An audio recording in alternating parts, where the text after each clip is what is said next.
Capítulo 1. Principios fundamentales de interpretación. Escrito por Kenneth Strand. Sinopsis editorial. Los cristianos conservadores creemos firmemente que el mensaje de la Biblia trasciende a su tiempo y su cultura. En consecuencia, según pasan los años y se ensancha el abismo de los siglos entre los mundos antiguo y moderno, cobra mayor importancia que los estudiosos de las Escrituras se adhieran estrictamente a principios sólidos de interpretación, no sea que interpreten indebidamente la palabra de Dios. Esto tiene incidencia especial en lo que se refiere al descubrimiento de las verdades envueltas en los símbolos de los libros apocalípticos de Daniel y Apocalipsis. En este importante capítulo, el autor explica con detalle las características de la profecía apocalíptica, expone el propósito y la temática del libro de Apocalipsis y se explota la naturaleza de su simbolismo. Asimismo, señala la manera de determinar su significado. Todo sistema de interpretación del Apocalipsis debe comenzar con la ubicación de sus segmentos en marcos temporales, pasados, presentes o futuros. Tras años de estudio, el autor de este trabajo está profundamente convencido de que una interpretación clara de la estructura literaria de Apocalipsis presenta el cimiento necesario sobre el cual elevar una interpretación sólida de sus visiones. El propio libro profético aporta las claves para explicar su estructura. Los datos indican que el Apocalipsis se compone de 8 visiones unidas internamente para formar 4 pares. La profecía se divide de forma natural en 2 secciones, los capítulos 1 al 14 y los capítulos 15 al 22. 4 visiones preceden a esta línea divisoria natural, final del capítulo 14, y 4 visiones dan conclusión al libro. Las primeras 4 visiones es la serie histórica, encuentran cumplimiento en la era cristiana que lleva a su culminación en el segundo advenimiento. Las últimas 4 visiones, la serie escatológico-judicial, abarca acontecimientos posteriores a la terminación del tiempo de gracia para los seres humanos. Dado que una debida comprensión de la organización del Apocalipsis resulta tan vital para la interpretación de sus visiones, los próximos 2 capítulos también abordarán este tema con cierto detalle. Esquema del capítulo. Primero, enfoques interpretativos del Apocalipsis. Segundo, exégesis teológica y hermenéutica. Tercero, reglas generales de interpretación. Cuarto, reglas especiales para la interpretación apocalíptica. Quinto, propósito y temática del Apocalipsis. Sexto, estructura literaria del Apocalipsis. El libro de Apocalipsis ha sido objeto de malas interpretaciones y de un tratamiento indebido en un grado mayor que cualquier otro libro de la Biblia. Incluso un vistazo superficial al gran número de comentarios sobre el Apocalipsis revela un abanico fenomenalmente amplio de malentendidos, de interpretaciones indebidas y de conclusiones que no solo son contradictorias, sino que con frecuencia resultan sumamente especulativas. En marcado contraste con la profusión de material expositivo sobre Apocalipsis está la virtual carencia de estudio de la rica teología del libro. Hasta la fecha, no existe ningún estudio exhaustivo de la teología del libro de Apocalipsis, y aún las presentaciones de motivos o temas teológicos concretos de Apocalipsis son relativamente raras y frecuentemente resultan a la vez someras y poco fiables. Enfoques interpretativos del Apocalipsis. Página 5. Los comentarios del Apocalipsis se describen a grandes rasgos a varias categorías fundamentales del historicismo, el preterismo y el futurismo. Historicismo. El método histórico puede adoptar cualquiera de dos enfoques básicos. Primero, el enfoque rectilíneo. Entiende que el Apocalipsis presenta una secuencia de acontecimientos que comienza en la época apostólica y que prosigue paso a paso hasta la gran culminación escatológica. Segundo, el enfoque recapitulatorio. Interpreta que las diversas visiones del Apocalipsis abarcan el mismo terreno desde los días del propio profeta hasta el tiempo del fin. Este segundo tipo de interpretación ha sido habitual entre los adventistas del séptimo día.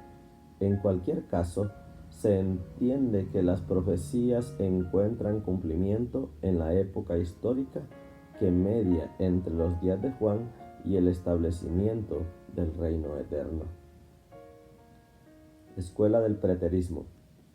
Por otro lado, el preterismo ha tendido a interpretar el libro de Apocalipsis, ya sea en su integridad o casi todo él, como historia antigua.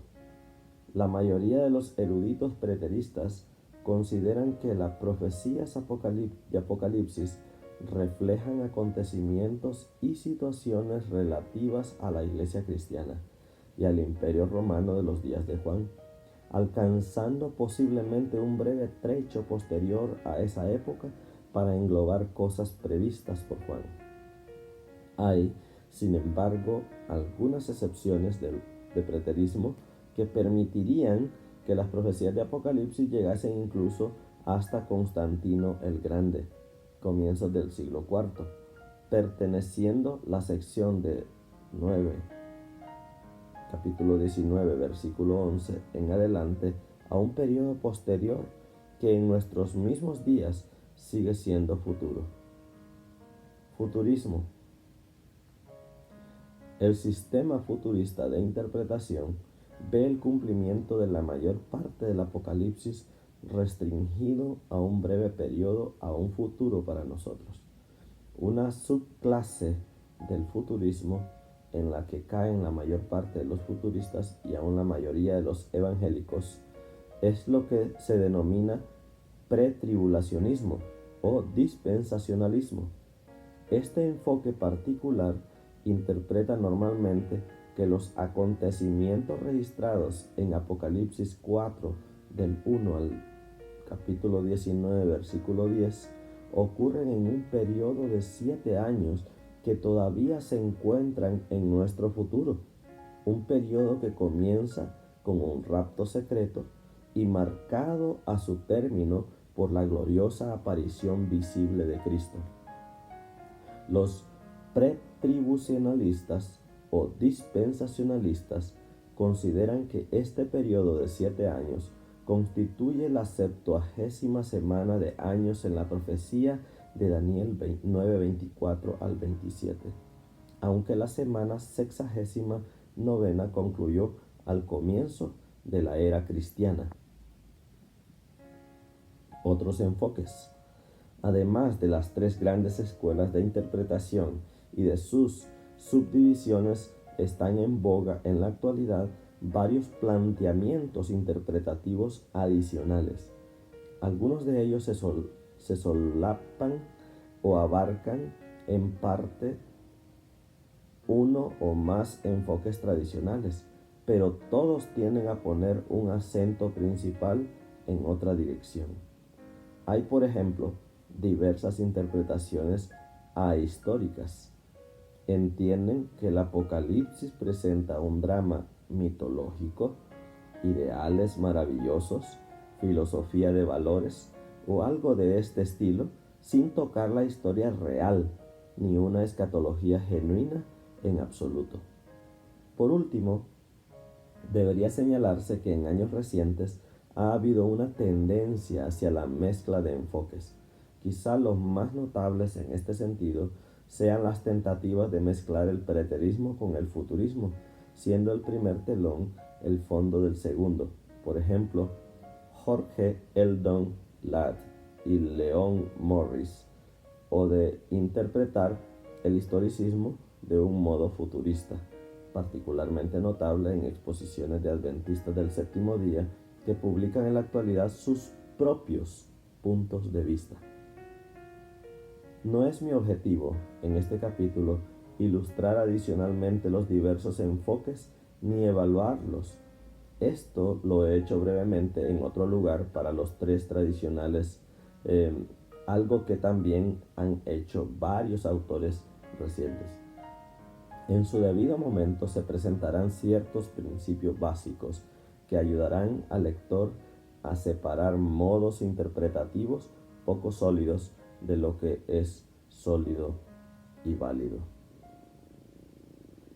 De momento, baste simplemente señalar que cualquier enfoque basado en criterios y opiniones externos, en vez de surgir del propio Apocalipsis, debería considerarse sumamente sospechoso. De hecho, las confusiones tan endémicas en la mayoría de los comentarios, sea cual sea su postural interpretativa particular, tiene su raíz en la eisegesis, es decir, inyectar en el texto algo que no está en él, en vez de proceder de la base de la sana exégesis, que es extraer del texto lo que está en él. El escollo eisegético se revela de varias formas. A menudo aparentan ser plausibles porque parecen utilizar el válido principio interpretativo de comparar un pasaje bíblico con otro. Sin embargo, el lector debe tener presente que lo que importa no es la cantidad de pasajes bíblicos citados, aludidos o yuxtapuestos. Lo que cuenta es la solidez del procedimiento empleado. Según 2 de Pedro 3:16, había en los días del Nuevo Testamento personas que torcían las Escrituras para su propia perdición. Desgraciadamente, esa práctica sigue imperando en gran medida en nuestros días, y la interpretación del Apocalipsis parece particularmente proclive a la misma. Exégesis, teología y hermenéutica. A modo de introducción, observamos que existen tanto diferencias como cosas en común entre los enfoques exegéticos y teológicos del libro de Apocalipsis. La exégesis aborda un texto o un pasaje específico y busca extraer el mensaje que el autor se propuso con ese texto o ese pasaje particular. Esto abarca todas las inquietudes que tiene un exégeta normalmente cuando se enfrenta con cualquier fragmento literario, significando que las palabras, relaciones sintácticas, etc., los contextos históricos y literarios generales y cualquier otra información que pueda arrojar luz sobre el significado del pasaje, incluyendo declaraciones relevantes que haga el autor en otros lugares. El estudio teológico utiliza las mismas herramientas y principios hermenéuticos. Sin embargo, mientras que el estudio exegético normalmente significa el examen meticuloso y en profundidad de un texto o un pasaje particular, el estudio teológico suele abarcar lo siguiente. En primer lugar, utiliza los resultados exegéticos de varios textos o pasajes emparentados. En segundo lugar, busca ponerlos en la debida relación mutua. Por último, se emplea en buscar una relación entre esta síntesis y las evidencias, exposiciones bíblicas más amplias de los mismos motivos, temas o perspectivas teológicas tanto del Antiguo Testamento como del Nuevo. Por ello, la exégesis del Apocalipsis formula esta profunda fundamental. ¿Qué nos dice este pasaje específico del Apocalipsis? Por otro lado, el estudio teológico formula una pregunta más amplia. ¿Qué temas o motivos teológicos se ven iluminados o dilucidados por este pasaje? ¿Y cómo se enmarca la presentación que este libro hace de esos temas o motivos en el contexto más amplio tanto de la teología del Nuevo Testamento como de la teología bíblica en su conjunto? Debido a los tipos de interpretaciones erróneas del Apocalipsis que viven apareciendo en años recientes, no solo provenientes de autores no adventistas, sino también en ciertos círculos adventistas, reiteraremos brevemente en primer lugar los principios conocidos y generalmente aceptados de interpretación bíblica. Luego prestaremos atención más detallada a ciertas cuestiones de importancia vital relativas al Apocalipsis que resultan demasiado a menudo desconocidas para los expositores actuales o que son pasadas por alto por los mismos. El presente capítulo no reiterará indebidamente lo que ha sido presentado sobre este tema en otros lugares de la colección de la Comisión sobre Daniel y Apocalipsis. Pero el asunto de una hermenéutica sólida resulta tan especial que puede resultar de utilidad hasta que se presente algún tipo de reformulación. Reglas generales de interpretación. Obviamente, las reglas para la interpretación de cualquier libro de la Biblia debe aplicarse también al libro de Apocalipsis. Por lo tanto, ofrecemos a continuación algunos comentarios sobre las mismas. Página 10. La Biblia es la mejor intérprete de ella misma. Los adventistas creemos firmemente que las Escrituras no son de interpretación privada, sino que los santos hombres de Dios hablaron según eran inspirados por el Espíritu Santo.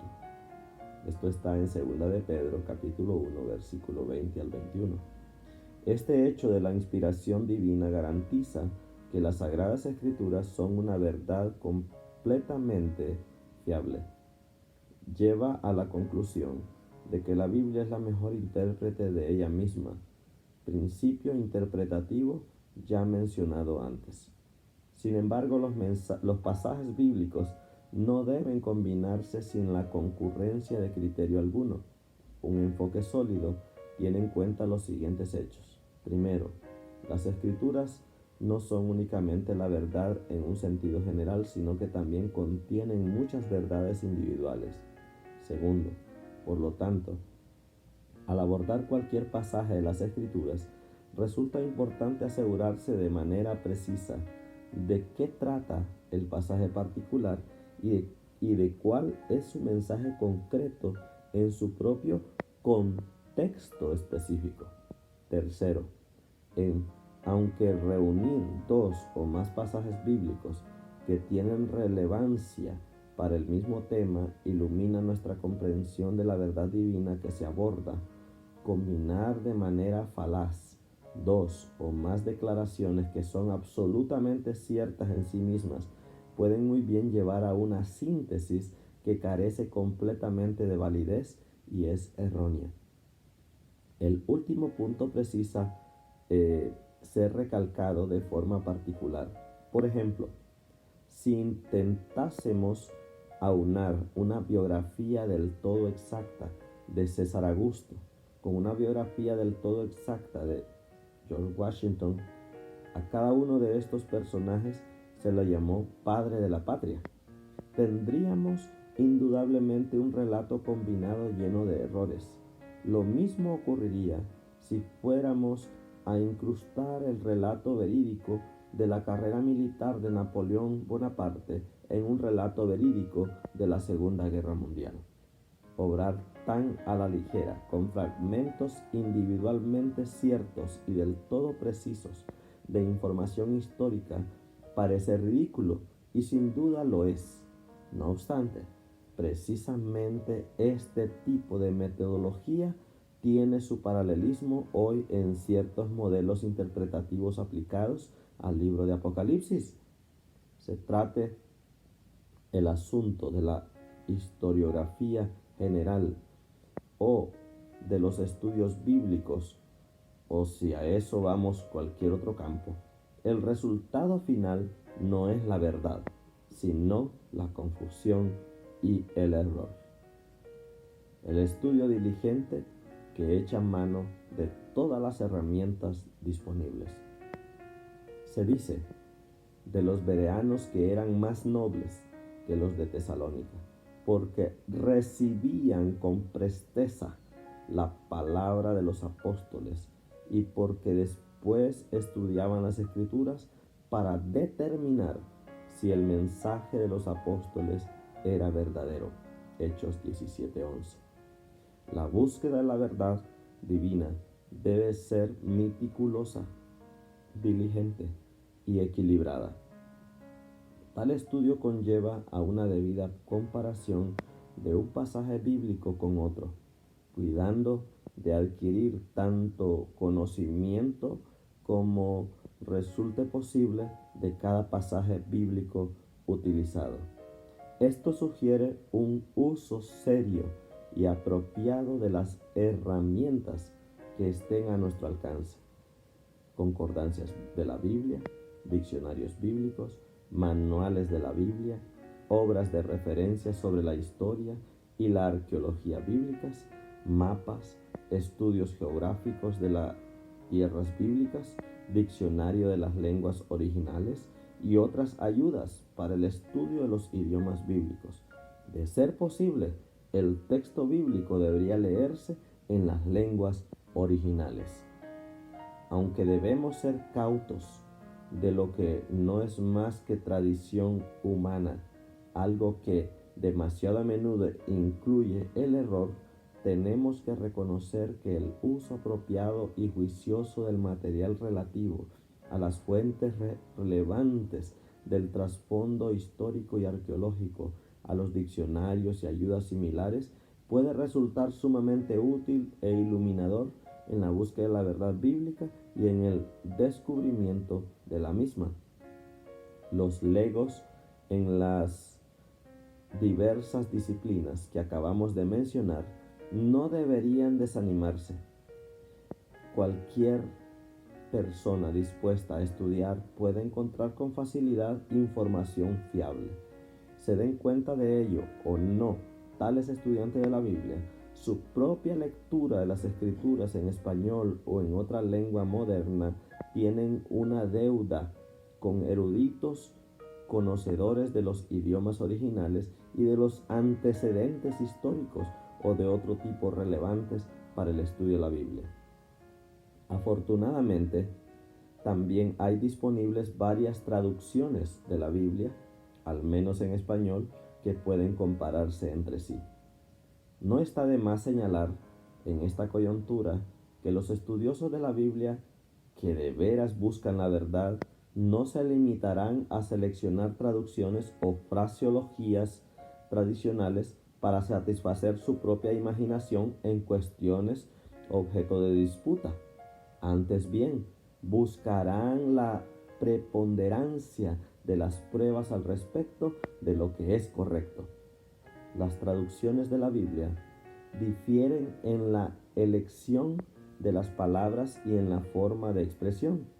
Pese a ello, la verdad divina se presenta habitualmente en casi todas las traducciones con tanta precisión y de una forma tan adecuada que no hay razón para que nadie se extravíe, al menos no en cuestiones vitales para la salvación. Sin embargo, Es verdad que algunas traducciones son, en general, más fiables que otras. Como regla, una traducción del tipo que podríamos llamar más literal debería tener preferencia con respecto al tipo libre o parafrástico. La gente dice a menudo que prefiere este segundo tipo de traducción, ejemplificando, digamos, por la Biblia de Jerusalén. Por tal traducción está tan clara, entre comillas. La cuestión, sin embargo, debería ser esta. En estas traducciones libres, ¿qué es lo que está tan claro? ¿La palabra de Dios o la opinión del traductor? Disposición a hacer la voluntad de Dios. Otra regla general de interpretación tiene que ver con la actitud del lector hacia la verdad, tal como lo expresó nuestro Señor. El que quiera hacer la voluntad de Dios, conocerá si la doctrina es de Dios. San Juan 17:17.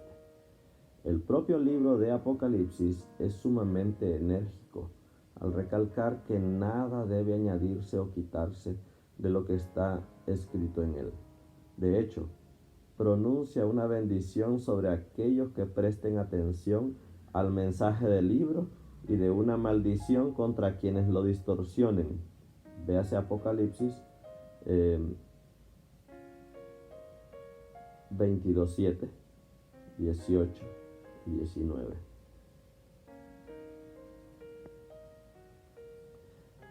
Debemos tener también como regla estudiar con oración. El estudio de las Escrituras hecho con oración es un principio de suma importancia. El mismo Espíritu Santo que inspiró a los autores de la Biblia a consignar la verdad divina tiene que estar presente para abrir nuestra mente a esa verdad. Debido a su importancia primordial, este principio particular podría haber sido formulado en primer lugar entre nuestros principios generales. En vez de ello, he escogido ponerlo a la conclusión porque abarca todos los demás cuando se asume de manera consciente. El estudio con oración significa un estudio que usa un método sólido al comparar un pasaje bíblico con otro, que aprovecha todas las herramientas disponibles al emprender el estudio diligente y que está caracterizado por la disposición a hacer la voluntad de Dios y a seguir los resultados del propio estudio, lleve a donde lleve. Reglas especiales para la interpretación apocalíptica. El impacto de la forma literaria. La verdad de la Biblia tiene muchas facetas y los autores bíblicos se valieron de una gran variedad de géneros literarios para transmitir el mensaje divino. Resulta fundamental reconocer que la verdad expresada por medio de un género literario particular manifiesta las características de ese género y se comprende únicamente cuando se da debida consideración a esas características. Los relatos históricos, las disposiciones legales, los dichos sapienciales, las cartas, las reflexiones poéticas y las aclamaciones se encuentran entre los numerosos y variados estilos de literatura incluidos en la Biblia. También aparecen en ocasiones combinados unos con otros. Para la mayoría de los lectores, la diferencia entre prosa y poesía es quizá la más fácil de detectar.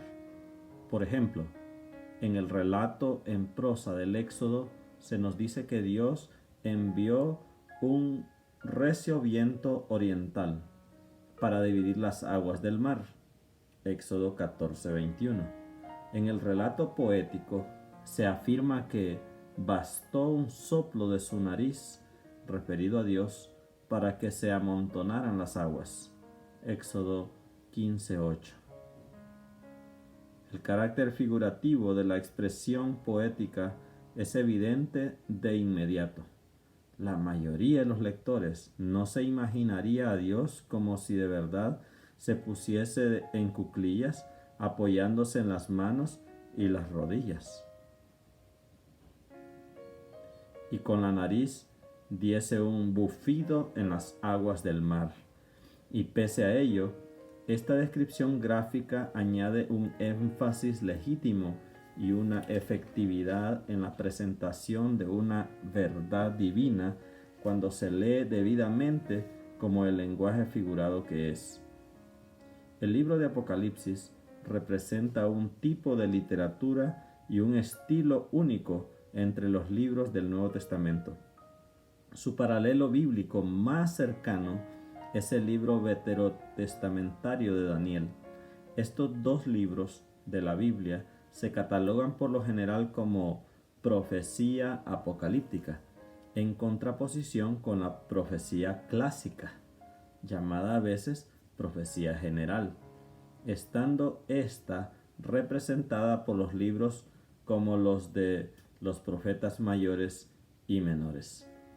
Ambos tipos de literatura profética enseñan la verdad divina, igual que los demás tipos de literatura de la Biblia. Sin embargo, igual que en el caso de los otros tipos literarios, es preciso que el estudioso tenga en cuenta las características peculiares de este tipo de literatura. Desgraciadamente, la distinción entre la profecía clásica y la apocalíptica queda a menudo desdibujada a manos de los expositores de la Biblia.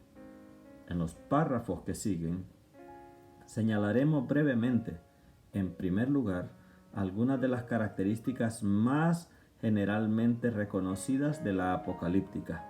Luego abordaremos con más detalles algunas características de esta literatura a las que se nos da por lo general la debida consideración. Características generalmente reconocidas de la apocalíptica. Hay diversos autores que han señalado características comunes al género literario conocido como apocalíptica. Puede considerarse representativa la siguiente enumeración basada en buena medida en mi libro Interpreting the Book of Revelation, interpretación del libro de Apocalipsis. Contrastes llamativos. La profecía apocalíptica traza una línea de demarcación clara e invariable entre el bien y el mal, entre las fuerzas de Dios y las fuerzas de Satanás, entre los justos y los malvados, entre la salvación para los hijos de Dios y la perdición para los enemigos de estos. Entre las numerosas contraposiciones llamativas del libro de Apocalipsis se encuentran el sello de Dios y la marca de la bestia, el testigo fiel y verdadero y la serpiente que engaña al mundo. La Virgen de Apocalipsis 12 y la ramera de Apocalipsis 17, los ejércitos del cielo y los ejércitos de la tierra, el fruto del árbol de la vida y el vino del furor de la ira de Dios, la nueva Jerusalén en glorioso esplendor y Babilonia en destrucción por el fuego, y el mar de vidrio y el lago de fuego. Dimensión cósmica. La profecía clásica aborda la situación local y contemporánea como centro de atención fundamental, con un cierto grado de ampliación de la visión para representar el gran día final del Señor. En vez de ello, la apocalíptica tiene en su propia trama y urdimbre el elemento de la dimensión cósmica o su alcance universal. La profecía apocalíptica enfoca el gran conflicto entre el bien y el mal, no dentro de un marco histórico local y contemporáneo, como el presentado en los mensajes de los profetas mayores y menores, sino desde la posición estratégica que, por así decirlo, corre el telón del mundo entero para todo el ámbito de la historia humana. Por ejemplo, Daniel 2 y 7 tratan los imperios mundiales en sucesión para el resto de la historia de la tierra desde la época de Daniel hasta la consumación final y el establecimiento del reino eterno de Dios. Asimismo, el Apocalipsis escruta los acontecimientos históricos fundamentales desde la época de Juan hasta la presentación de la gran apoteosis escatológica, incluida esta. Énfasis escatológico. En ocasiones, los profetas clásicos amplían el ámbito de los oráculos sombríos de los juicios del día del Señor, ya estén dirigidos contra Israel, Judá, Nínive, Babilonia, Moab, Edom o cualquier otra entidad, para presentar brevemente un juicio final al término de la historia mundial. Sin embargo, la idea central de sus escritos se circunscribe a la situación de su propia época. Por su parte, aunque aborda la historia según fluye con el correr del tiempo, la profecía apocalíptica dedica atención particular a los acontecimientos escatológicos. La apocalíptica describe la lucha en curso entre el bien y el mal en la historia que tiende a degenerar según avanza el tiempo, pero es una historia que en realidad se encamina a un fin, momento en el que el propio Dios intervendrá directamente para destruir el mal y establecer la justicia. En cierto sentido, podemos decir que los profetas clásicos contemplaban la historia desde el punto de vista de su propia posición en el tiempo, mientras que los profetas apocalípticos visualizan el transcurso de la historia con atención especial a su culminación final. Origen en épocas de angustia y perplejidad. En su marco histórico, como en Daniel y el Apocalipsis, la apocalíptica bíblica surgió en momentos de angustia, perplejidad y persecución. Por ello, parece que la profecía apocalíptica aflora cuando circunstancias funestas para el pueblo de Dios pudieran llevarlo fácilmente a cuestionar si Dios sigue actuando y si mantiene el control de las cosas, y enseña con claridad y contundencia que Dios en efecto sigue siendo el Señor de la historia, que está con su pueblo y que lo vindicará en una culminación escatológica grandiosa y gloriosa. La profecía apocalíptica es un tipo de literatura que resulta especialmente apta para consolar y dar esperanza a los oprimidos y pisoteados siervos de Dios en el momento en que necesitan de forma vital precisamente tal consuelo y tal esperanza. Basada en visiones y sueños. Una comparación de la profecía apocalíptica con la profecía clásica y con otros ejemplos de literatura bíblica indica que la apocalíptica está caracterizada por una referencia más frecuentemente a las visiones y los sueños que en ningún otro tipo de literatura encontrado en la Biblia. Junto a ello, no es infrecuente la aparición de ángeles para interpretar tales visiones y tales sueños. Uso generalizado del simbolismo. Aunque la profecía clásica usa el simbolismo hasta cierto punto, la apocalíptica puede distinguirse por él. El libro de Apocalipsis está cargado de símbolos de tipos diversos. Sus imágenes son especialmente abundantes. Uso de simbolismo compuesto. Además, con independencia del tipo de simbolismo que usen los profetas clásicos, estos tienden a seguir patrones realistas, mientras que la apocalíptica se aparta a menudo de las formas convencionales.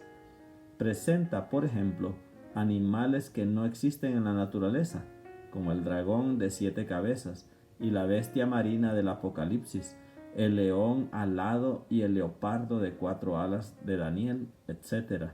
Naturalmente, el simbolismo compuesto era común en el arte y la literatura del Próximo Oriente Antiguo. En resumen, Aunque la clasificación basada en tales criterios ha sido cuestionada, la mayoría de los estudiosos sigue considerando que estos elementos constituyen características básicas de la profecía apocalíptica. En cualquier caso, la simple realidad es que hay un conjunto de escritos antiguos que, en mayor o menor grado, manifiesta la mayoría de estos elementos. Por lo tanto, con estos fines descriptivos y utilitarios, parece útil y justificada una clasificación basada en ellos. Naturalmente, conocer y entender tales características especiales de la apocalíptica es un primer paso para la debida interpretación. Sería preciso señalar, además, que todas las características recién presentadas no son necesariamente del todo exclusivas de la apocalíptica. Sin embargo, el grado en el que aparecen y la forma en la que se emplean en la apocalíptica son muy distintivos y sirven para presentar un contraste significativo con la dinámica puesta de manifiesto en la profecía clásica.